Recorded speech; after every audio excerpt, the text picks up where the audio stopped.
Welcome back to U3C learning programme. आप सभी का स्वागत है। मेरा नाम सुरेंद्र सिंह है। आज हम कक्षा 10वीं में गणित विषय में एक्सरसाइज 6.3 के 14 क्वेश्चन को सोल्व करेंगे। तो आइए देखते हैं। क्वेश्चन नंबर 14 है, त्रिभुज ABC व त्रिभुज PQR की माध्यिकाएं क्रम से AD व PM है तथा इसकी संगत भुजाओं का अनुपात इनकी माध्यिकाओं के अनुपात के बराबर दिया हुआ है। AB/PQ का अनुपात AC/PR और AD/PM माध्यिकाएं का अनुपात इन दोनों भुजाओं के अनुपात के बराबर है। हमें सिद्ध क्या करना है? त्रिभुज ABC को समरूप सिद्ध करना है PQR के। तो हम इसमें क्वेश्चन में रचना करेंगे। रचना होगी इस क्वेश्चन में। तो क्या करेंगे, जो ये AD है हमारे पास, इसको अपने सीध में बराबर हम बढ़ाएंगे। तो AD को हमने बढ़ाया अपनी सीध में, इसको हम डॉट में भी रख सकते हैं। तो हमने इसको बढ़ाया F तक और उसके बाद फिर क्या किया हमने, इसको CF को हमने मिलाया और BF को मिलाया हमने।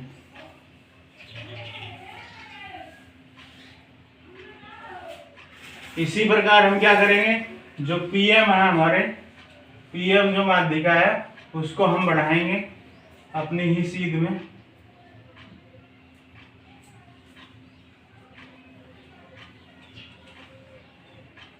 बढ़ाया हमने और फिर इसको हमने PQM, इसको हमने बढ़ा दिया T पॉइंट तक और फिर हम RT को मिलाएंगे।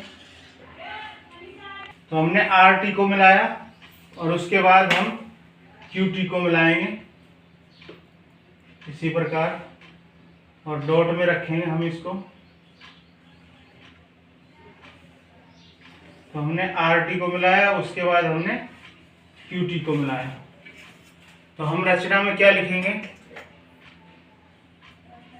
AD बराबर DF तथा AD बराबर DF लिया है, PM बराबर MT लिया है, PM बराबर MT लिया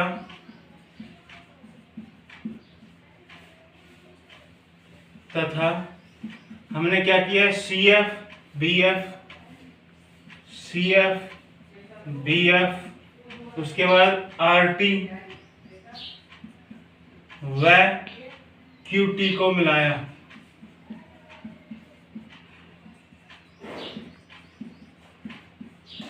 अब हम स्टार्ट कर रहे हैं क्वेश्चन को। तो प्रमाण में हम क्या करेंगे, स्टार्ट। तो हम जो है एक त्रिभुज ABC में AD को DF तक बढ़ाया, तो BF और CF को मिलाने पर हमारे पास चतुर्भुज प्राप्त हो गया। इसी प्रकार PM को MT तक बढ़ाकर T को R से मिलाया, T को Q से मिलाने पर ये भी हमारे पास एक चतुर्भुज प्राप्त हो गया। तो हम सबसे पहले इस चतुर्भुज में क्या करेंगे, जो है ABD त्रिभुज, इस त्रिभुज को इसके संगत ये हम सर्वांग सम कर सकते हैं। कैसे कर सकते हैं कि AD माध्यिका है तो BC का मध्य बिंदु D हो गया। तो हमें पता है BD और CD बराबर हैं क्योंकि ये मध्य बिंदु है। और रचना में AD के बराबर DF लिया है, तो ये AD इस DF के बराबर है। तो दो भुजा हमारे पास बराबर है और ये हमारे पास जो कोण है ये शीर्षाभिमुख कोण है। शीर्षाभिमुख कोण है तो दोनों भुजाओं के बीच का कोण, दोनों भुजाओं के बीच का कोण। तो हम इन दोनों त्रिभुजों को सर्वांग सम सिद्ध कर सकते हैं। तो हम ये दो त्रिभुज लेंगे। सबसे पहले तो हम लिखेंगे त्रिभुज ABD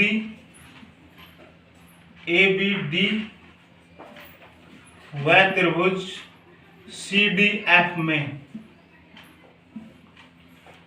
अब इसमें क्या बराबर है, BD बराबर DC हमारे पास, क्योंकि ये मध्य बिंदु है। माध्यिका क्या होती है, मध्य बिंदु को सम्मुख शीर्ष से मिलाने वाला रेखाखंड। व AD बराबर DF है,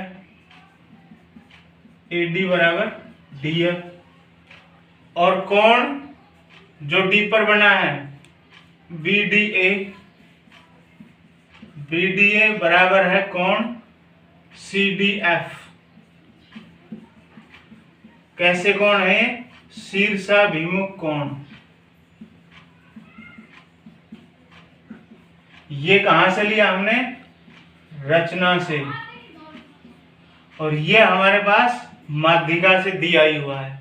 तो दो भुजाओं के बीच का कोण तो हम बराबर आ गया, दो भुजाओं का माप बराबर आ गया। तो इसलिए त्रिभुज ABD सर्वांगसम त्रिभुज। अब D वाला कोण D के बराबर है, तो D लास्ट में है, तो D इसके लास्ट में आएगा।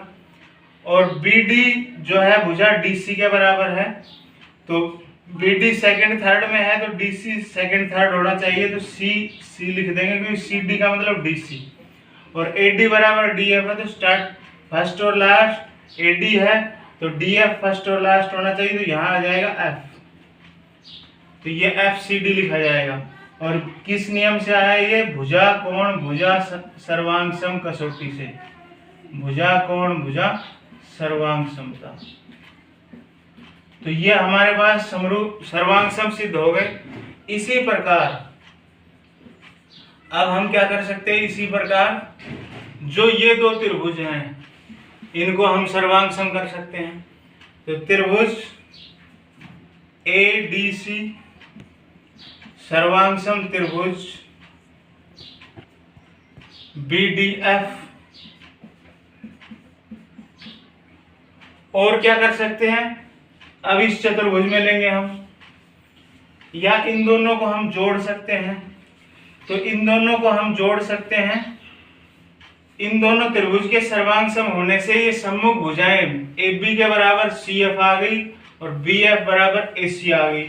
तो हम लिख सकते हैं ये दोनों त्रिभुज आपस में सर्वांग सम होने से AB बराबर CF लिख सकते हैं तथा AC बराबर BF लिख सकते हैं। क्यों लिख सकते हैं?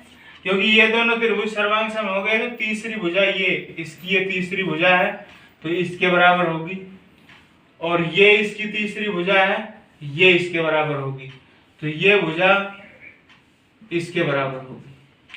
तो सम्मुख भुजाएं बराबर हो गई और इसके विकर्ण एक दूसरे को समान अनुपात में काट रहे हैं, समान अनुपात में विभाजित कर रहे हैं। तो ये चतुर्भुज जो है समांतर चतुर्भुज हम लिख सकते हैं। तो इसलिए ABCF एक समांतर चतुर्भुज है, क्योंकि सम्मुख भुजाएं बराबर होती है समांतर चतुर्भुज में। ABCF एक समांतर चतुर्भुज है। तो हमारे पास ये ABCF एक समांतर चतुर्भुज आ गया। अब इसी प्रकार हम इस त्रिभुज को लेंगे PQM को, और किसके साथ लेंगे? RMT के साथ। त्रिभुज PQM लेंगे हम और त्रिभुज RMT लेंगे। त्रिभुज PQM व त्रिभुज RMT में तो हम क्या देखते हैं? PM माध्यिका है तो M मध्य बिंदु हो गया, तो QM बराबर MR।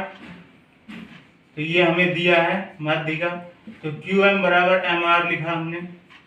उसके बाद PM के बराबर MT लिया है हमने, तो PM बराबर MT ये हमने रचना से लिया है। तो दो भुजाएं बराबर हो गई। और उसके बाद ये जो कोण है M पर जो कोण बन रहा है ये शीर्षाभिमुख कोण हो गया। तो कोण इस त्रिभुज में QMP बराबर कोण इस त्रिभुज में RMT। तो ये हमारे पास कैसे कोण आ गए? शीर्षाभिमुख कोण।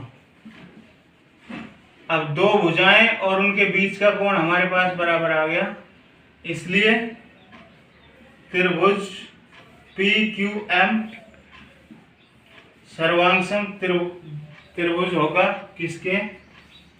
तो देखिए M कोण M के बराबर है, तो M लास्ट में है, तो M लास्ट में लिखा जाएगा इसमें। उसके बाद QM के बराबर MR है, तो QM first last second third, तो MR सेकंड थर्ड, तो सेकंड पे R लिख देंगे, RM का मतलब MR।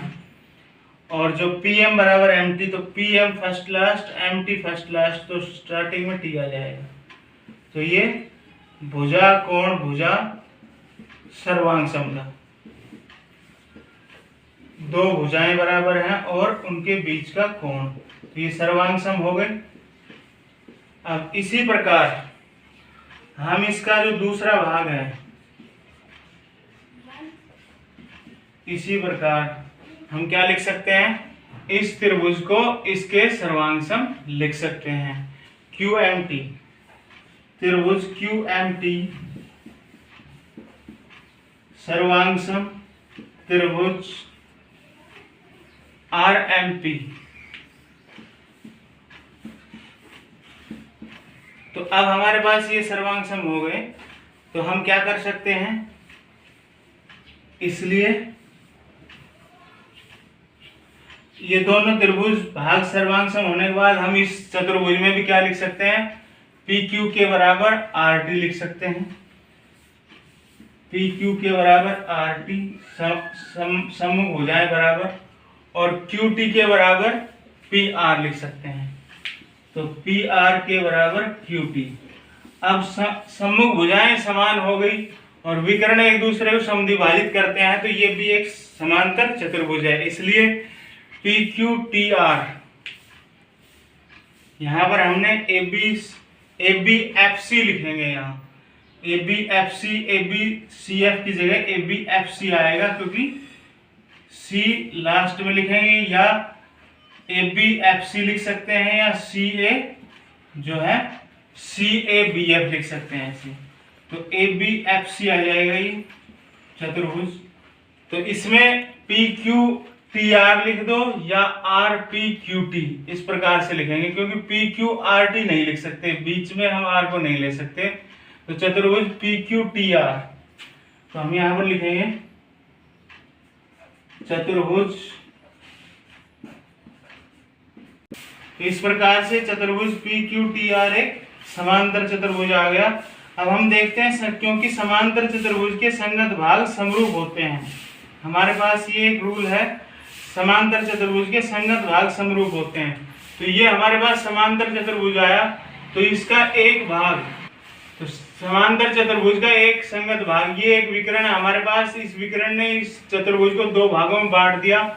तो ये चतुर्भुज का ए बी सी जो भाग है, ये भाग इस चतुर्भुज के संगत भाग, तो इसका जो क्यू आर जो है विकर्ण, इसने इसको दो भागों में बांट दिया, तो इसका पी क्यू आर जो ये भाग है, तो ये संगत भाग इसके समरूप होगा समांतर चतुर्भुज में, और ये संगत भाग इसके समरूप होगा। तो हमारे पास ये दोनों चतुर्भुज समांतर आ चुके हैं, पी क्यू आर एक समान, पी क्यू टी आर समांतर चतुर्भुज, और उसके बाद ए बी एफ सी समांतर चतुर्भुज। तो हमारा यही उद्देश्य था रचना में इसको बढ़ाने का, इन चतुर्भुज को हम समांतर ले आए, अब इसका संगत भाग समरूप होगा। ये हमने रीजन लिखकर और हम लिखेंगे, इसलिए त्रिभुज ए बी सी समरूप त्रिभुज पी क्यू आर, क्योंकि ये जो है समांतर चतुर्भुज के संगत भाग हैं। समांतर चतुर्भुज एक का ये है, एक का ये है, तो इस प्रकार हम इसको समरूप लिख सकते हैं। तो अतः हमसे यही सिद्ध करवाया था, हम लिखेंगे अतः सिद्ध होता है। तो आशा है यूथ रिच के ई लर्निंग प्रोग्राम में ये विषय आपको आसानी से समझ में आया होगा। इससे रिलेटेड जो भी प्रॉब्लम है स्टूडेंट क्वेश्चन पूछेंगे। Thank you.